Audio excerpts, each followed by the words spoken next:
Yo guys, what's going on? It's Blanchix here, and I'm bringing you a White Noise review. This game's called White Noise Online, or A Tale of Horror. A Tale of Horror is single player, and online is obviously online.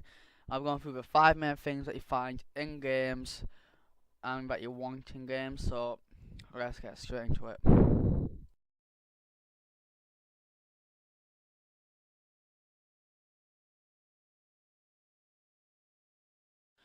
So, for the first thing you'll find in a horror game is how scary it is. White noise, if you're playing by yourself in a dark room, sound turned up, then it can be quite scary. I mean, there's some parts in it where it gets boring until you find it, and once the person finds you, it definitely makes you jump. So the scariness rating, I'll give it out 5. It's probably is gonna be about 4, and I will give it a 5, but it just doesn't have that jump scare. It gets super repetitive, and once you've done it enough, like if you play through it for about, I don't know, play it for about 15 minutes straight, then you know exactly what's gonna happen, and it's not scary anymore. So that's why I rate this a 4.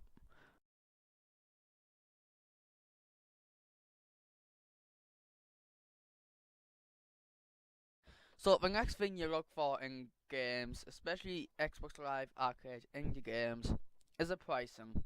Now this pricing is quite cheap. It goes in between 60 pence to £1.80. So if you want a specific, an actual specific price, I have this game for a while and I can't actually remember how much I bought it for. It's not that expensive, though. It's a very cheap game, and if you get all your friends involved, then it is a very fun game too. Like just going around with your friends and playing.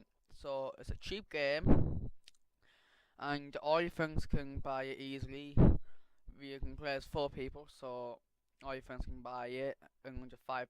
So that's always a good thing. So I'm going with the pricing a 5 out of 5, as it's a cheap Xbox Live indie game which offers loads of fun to groups of friends and can be bought for under £5 for the entire group.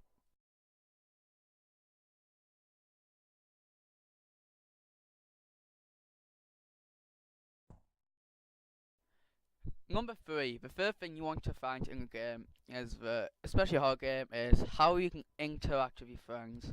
Now in this game, like I said in the last point, you can interact with your friends for a cheap price, and you have loads of fun. And if one of your friends die, you don't, the game doesn't end. Instead, they'll come back as a ghost, and the ghost can help you guide through. However, they cannot see the monster or the enemy that's trying to get you. So the monster gets you, then the person can't help you, but your friends can go around and try find the tapes for you, which is the overall objective for the game.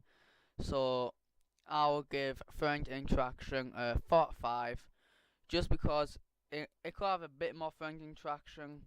Like, for instance, when you torch gas from that battery, it'll be super cool to see, like, you can change torches over, say, like, and have, like, proper parks.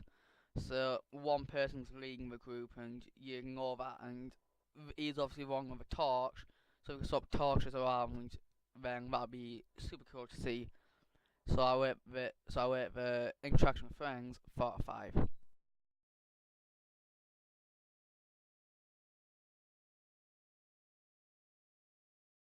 So part 4. I think I'll say this is the worst part, the lowest score I'm going to give for this game. Interaction with environment.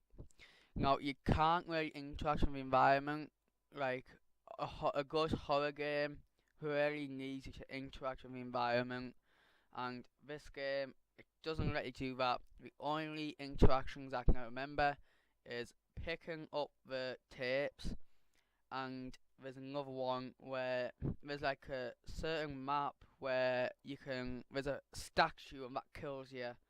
I don't know subtrivia class as interaction with environment. So altogether, I'm going to give this a 1, just cause there's pretty much no interaction, and a good horror game requires good interaction. Otherwise, you probably won't go that far, it's got decent interaction.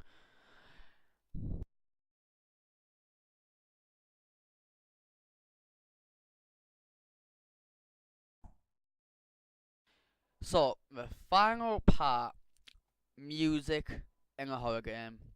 Now the music in a horror game really does mean a lot as it builds up tension. You want to see what happens. It emphasizes the situation you're in and makes you more aware, and it makes you play a lot more cautious, and especially when you get caught, it makes it that tiny bit more scarier. Also makes the game overall play a bit more scarier. This game, to get to a point where that actually happens, you need to collect at least 5 of the tape records. For that reason alone, I'm going to lower the rating from 4 to 3. Just because in horror game, you really want the music to start as soon as possible, so the player gets grabbed in more, so he's not getting bored, so he's not wanting to leave his controller or mouse and keyboard anytime soon. So overall, I rate this a 3 out of 5. If the music starts soon, like at 3 tapes, then I will give it a 4. Well, it starts at around 5 tapes, so I'm only giving it a 3.